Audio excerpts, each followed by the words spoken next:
থরে থরে সাজানো রয়েছে নানা রকমের তত্ত্ব, বাজছে সানাইও। এটি পুজোর প্যান্ডেল নাকি বিয়ে বাড়ি? এক ঝলক দেখলে প্রশ্ন জাগবে আপনার মনেও। এমনই এক অদ্ভুত সরস্বতী পুজোর প্যান্ডেল দেখা গেল পূর্ব বর্ধমান জেলায়। আজ সরস্বতী পুজো, সর্বত্র চলছে বিদ্যার দেবীর আরাধনা। বিভিন্ন শিক্ষা প্রতিষ্ঠানে উৎসবের আমেজ। তবে কেবল শিক্ষা প্রতিষ্ঠান নয়, পাড়ার ক্লাব থেকে শুরু করে কম বেশি প্রতিটা বাড়িতেই চলে বাগদেবীর আরাধনা। পূর্ব বর্ধমান জেলাও তার ব্যতিক্রম নয়। পূর্ব বর্ধমান জেলার মধ্যে অন্যতম হল কালনার সরস্বতী পুজো। জেলা তথা রাজ্যের বিভিন্ন প্রান্ত থেকে মানুষজন ভিড় করে কালনার সরস্বতী পুজো দেখতে। আলোর রোশনাই থিমের চমক থাকে গোটা শহর জুড়ে।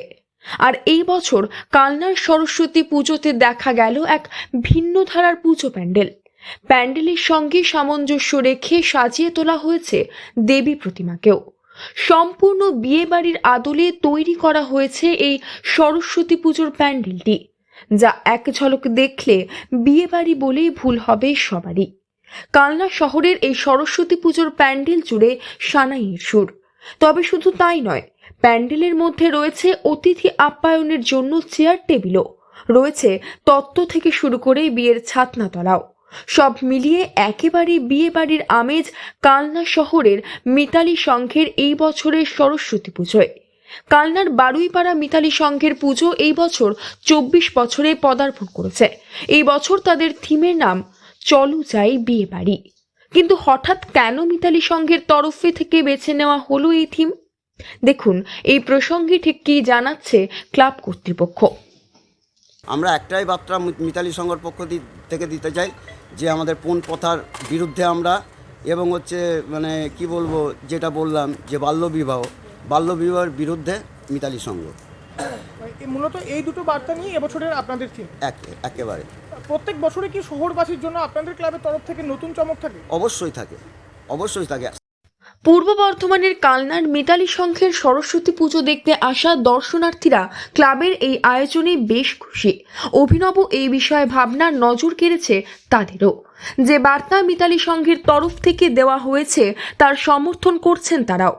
এই বিষয়ে সুস্মিতা সরকার নামের এক মহিলা বলেন, এই থিমটা কেমন লাগলো আপনার? খুব ভালো লেগেছে, ভীষণ ভালো লেগেছে, একদম অন্যরকম, খুব ভালো লেগেছে, অন্যগুলোর থেকে একদম আলাদা।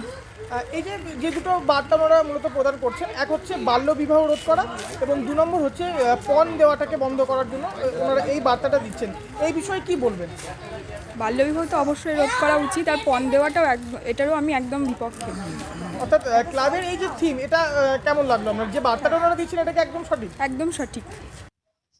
এই পুজো প্যান্ডেলে কেবলমাত্র যে জাঁকজমকপূর্ণভাবেই বিয়েবাড়ি ফুটিয়ে তোলা হয়েছে তাই নয়, এই প্যান্ডেলের বাইরে ফুটিয়ে তোলা হয়েছে অপরিণত বয়সী বিবাহের কাল্পনিক দৃশ্যপটও।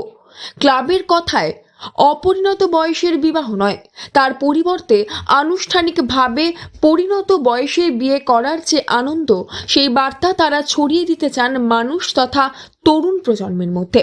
এই বিষয়ে তারা আরও বলেন যে মেয়েরা যাতে উপযুক্ত বয়সে বিয়েটা করে, সেরকম একটা ব্যাপার, এবং সামাজিক অনুষ্ঠান করে বিয়েটা কি মজা সেটা আমরা ইনের মধ্যে ফুটিয়ে তোলার চেষ্টা করছি। বাইরে রাখছি অসামাজিক মানে বিবাহযোগ্য, সামাজিক বিবাহযোগ্য ইনের মধ্যে আমরা করার এই বন্দোবস্তটা করছি, এবং সমাজকে, কালনাবাসীকে, টোটাল ওয়েস্ট বেঙ্গলের মানে সারা পশ্চিমবাংলার মানুষকে এই বার্তাটা আমরা দিতে চাই যে অসামাজিক কাজের বিরুদ্ধে মিতালি সংঘ, এটাই আর কি।